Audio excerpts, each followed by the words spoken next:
삶의 행복을 주는 이야기 4월 28일입니다. 하나님이 이스라엘 자손을 돌보셨고 하나님이 그들을 기억하셨더라. 출애굽기 2장 25절 오늘의 말씀입니다. 하나님이 이스라엘 자손을 돌보셨고 하나님이 그들을 기억하셨더라.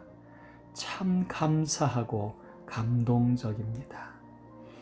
하나님은 창조로부터 새 하늘과 새 땅에 이를 때까지 우리와 함께 계시는 임마누엘이십니다.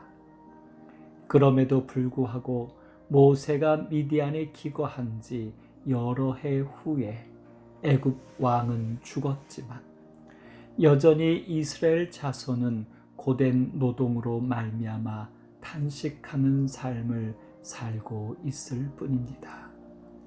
이런 상황에서 어떻게 하나님이 이스라엘 자손을 돌보셨다고 할 수 있을까요?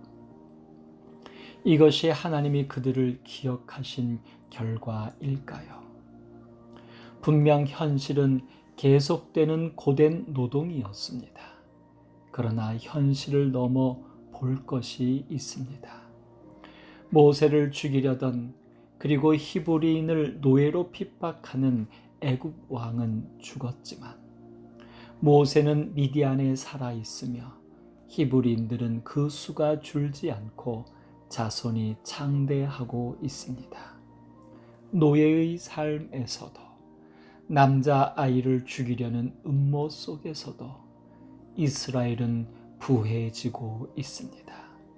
이 일은 분명 설명할 수 없는 하나님의 돌보심입니다.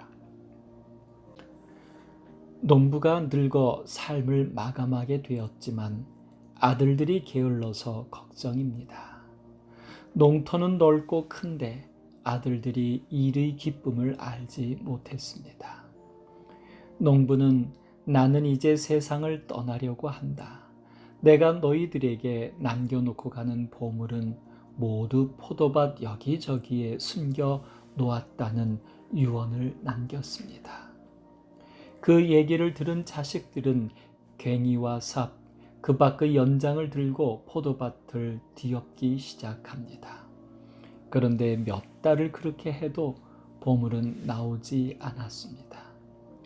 어느덧 여름이 지나고 가을이 오더니 포도가 풍년이 되어 많은 수입을 얻게 되었습니다. 그제서야 아버지가 숨겨놓은 보물은 열심히 포도밭을 갈아서 얻은 포도송이였다는 것을 깨닫게 되었다는 이야기가 있습니다. 현명한 아버지입니다. 그러나 정말 자식들이 잊어버리고 있는 것이 하나 더 있습니다. 남겨놓고 가는 보물은 사실 포도밭 여기저기 숨겨놓은 것이 아니라 포도밭 자체입니다.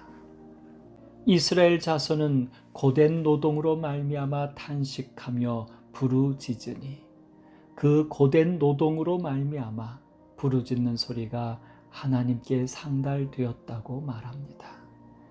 이에 하나님이 그들의 고통 소리를 들으셨고 가나안으로 인도하셨습니다. 야곱의 70명의 가족은 430년이란 짧은 세월 동안 애굽에 살면서 기근에서 보호함을 받았고 비록 노예의 삶으로 전락하였지만 200만 명의 위대한 민족이 되었습니다. 고된 노동 속에서도 히브리 민족은 430년을 살아왔고 남자아이를 죽이라는 위협 속에서 모세만이 아니라 수많은 모세들로 살 수 있었던 것입니다. 이것이 바로 고된 노동을 넘어 우리가 보아야 할 하나님의 돌보심과 기억하심입니다. 그래도 감사한 것은 히브리 민족이 부르짖는 소리가 하나님께 상달되도록 찾았다는 것입니다.